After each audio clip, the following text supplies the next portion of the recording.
আমি এমন এক মা, জীবন যুদ্ধে হাইরে যায় মানুষ যেভাবে ছিঁড়ে, ওইভাবে আমি হাইরে গেছি। আমার জীবনে দুইটা ধনী ছিল, আমার বড় ছেলে আর আমার ছোট ছেলে। তিনজন আর ছিলাম আমাদের আশেপাশের, কারোর দরকার হইতোই না, আমরা মনেও করতাম না। ওঠার পরে বলতেছে, আম্মু আমাকে একটা শার্ট পরতে দাও। তা আমি বলছি, না বাবা, আমি শার্ট পরতে দিব না, গেঞ্জি পরো। কই এতগুলা শার্ট এগুলা কে পরবে আম্মু, তুমি যে আমাকে পরতে দাও না। এই আধা ঘন্টা আমার জীবনে আজও শেষ হয় নাই, কারণ আমার আবদুল্লাহ আর আসে নাই। আবদুল্লাহ বিন জাহিদের আম্মু আমার ছেলে রমিজউদ্দিনে সেকেন্ড ইয়ারে পড়াশোনা করতো। আমার ছেলে মাশাআল্লাহ অনেক লম্বা ছিল। এই নভেম্বরের 1 তারিখ মাত্র সে 17তে পাড়া দিছে। এই নভেম্বরের 1 তারিখ ও আর জন্মদিন করতে পারে নাই। ওকে ছাড়াই আমার এই দিনটা কাটাইতে হয়েছে। আমার জীবনে দুইটা ধনী ছিল, আমার বড় ছেলে আর আমার ছোট ছেলে। কিন্তু আমার লাইফের 80টা ভাগই ছিল আমার বড় ছেলে, এবং আমার ছোট ছেলেরও তার লাইফের 80 ভাগই ছিল তার বড়। আমরা তিনজন আর ছিলাম আমাদের আশেপাশের, কারোর দরকার হইতোই না, আমরা মনেও করতাম না। 5 তারিখ আমার ছেলে সকালবেলা ঘুম থেকে উঠে আমার মোবাইলে গেম টেম খেলে, খবর দেখে। দেখা 10টার দিকে বলে, আম্মু ক্ষুধা লাগছে, নাস্তা এনে দাও, ও দোকানের নাস্তা খাবে। তো আমি বলছি, আমি তো আজ যাবো না, তুমি নিয়ে আসো। পরে ও ছোটো ভাইকেই পাঠাইছে। নাস্তা আনার পরে নাস্তা খাইছে, চা বানা দিছে, চা খাইছে। নেট বন্ধ হয়ে গেছে দেখে সে খবর দেখতে পারতেছে না। সে আমাকে বললাম একটু নিচে যাই, সে যাও। যাওয়ার পরে আধা ঘন্টা 40 মিনিট সে বাইরে ছিল। আইসা বলতেছে, আম্মু সেনাবাহিনী ভাষণ দিবে, আমাদের তো ডিশ নাই, চলো নানুর বাসায় যাই।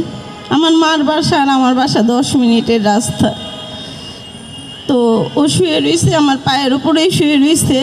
মাথা হাতা দিতে দিতে ও ঘুমায় গেছে। তারপর আমি রেডি হইতে হইতে আমার প্রায় 1:45 বাজছে। ওকে ডাক দিলাম, উঠলো। উঠার পরে বলতেছে, আম্মু আমাকে একটা শার্ট পরতে দাও। তা আমি বলছি, না বাবা, আমি শার্ট পরতে দিব না, গেঞ্জি পরো। কই এতগুলা শার্ট এগুলা কে পরবে আম্মু, তুমি যে আমাকে পরতে দাও না। তুমি যে গেঞ্জি দিবা ওইটা আমার পছন্দ হবে না, তুমি একটা পলো গেঞ্জি দাও। ওকে আমি ওর পছন্দের একটা পলো গেঞ্জি দিছি। হাত ধরে ধরে ও আমাকে নিয়ে গেছে আমার মার বাসায়। ওইখানে যে আমরা খবর টবর দেখলাম, ওকে নিয়ে হাতে। এত বড় ছেলেকে আমি এখনও গোসল করায় দিছি, খাওয়াই দিছি, কিন্তু আমার ছোট ছেলেকে যে আমি কবে গোসল করাইছি আমার মনে নাই। আজও আমার ছোট ছেলে এত অসুস্থ, তারপর ওকে আমার গোসল করা দিতে হয় না। কিন্তু আবদুল্লাহর হাতের নখ, পায়ের নখ গোসল করানো অনেক শখের জিনিস, মনে হয় আল্লাহ রাখে না। সেদিনও ওকে আমার মার বাসায় দুপুরবেলা আমি তুইলে খাওয়াই দিছি 4টা 4:30টার দিকে। 4:30টার দিকে বলতেছে, আম্মু আমি একটু যাই, আইসা পড়বো। তো আমি বলছি, মাগরিবের সাথে সাথে ঘরে ঢুকবা। ও বলছে আচ্ছা। ও 4:30 পৌনে 5টার দিকে বের হয়ে চলে গেছে। 7:12-তে আমি আমার বাবাকে ফোন দিছি, 2বারও ধরে নাই। 7:36 একবার দিছি, ধরে নাই। আবার দিছি, পরে ও ধরছে। ধরে সালাম দিছি, জিজ্ঞেস করছি, বাবা সন্ধ্যা হয় নাই। ও আমারে উত্তর দিছে, আম্মু আমি এয়ারপোর্টের মাথায় আছি, আধা ঘন্টার মধ্যে আসতেছি। 7:36-এর কাহিনী। এই আধা ঘন্টা আমার জীবনে আজও শেষ হয় নাই, কারণ আমার আবদুল্লাহ আর আসে নাই। 8:10-এ মহিলা মেডিকেল থেকে খবর আসছে আমার ছেলেকে গুলি করা হয়েছে। এই 34 মিনিটে আমার জীবন, আমার সংসার সব উজাড় হয়ে গেছে। আমি যাইতে যাইতে 3বার তারা আমাকে ফোন দিছে যে আপনি তাড়াতাড়ি আসেন, নাহলে ঢাকা মেডিকেলে পাঠিয়ে দিব। আমি যা দেখি আমার বাবা নাই। আমি আমার ছেলের কোনো শখই অপূর্ণ রাখি নাই। যদি থাকে একটা শখই, ও আমার কাছে একটা মোবাইল চাইছিল, আমার কিনে দেওয়ার কথা ছিল। এই আন্দোলনের কারণে আমি কিনে দিতে পারি নাই। আর ওর ছিল ওর ছোটো ভাই কেন এত অসুস্থ, অনেক ডাক্তার দেখাইছি, কোনো ডাক্তারই ধরতে পারে নাই আমার ছেলের কি হয়েছে। ও মারা যাওয়ার 14 দিন পর ধরা পড়ছে আমার ছেলের ক্লোন ক্যান্সার, তাও 3rd স্টেজে আছে।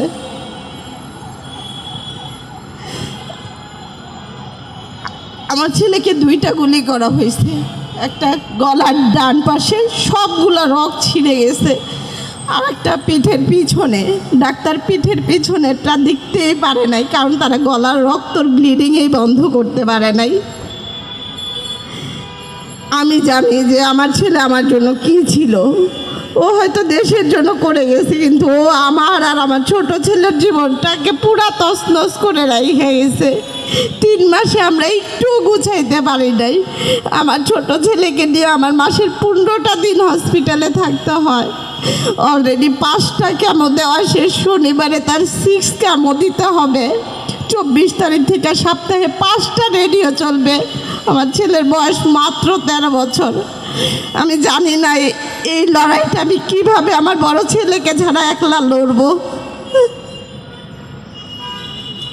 আমি এমন এক মা, জীবন যুদ্ধে হাইরে যায় মানুষ যেভাবে ছিঁড়ে, ওইভাবে আমি হাইরে গেছি আমার 2 ছেলের কাছে। সবাই আমার বড় ছেলের জন্য আলাইকুম।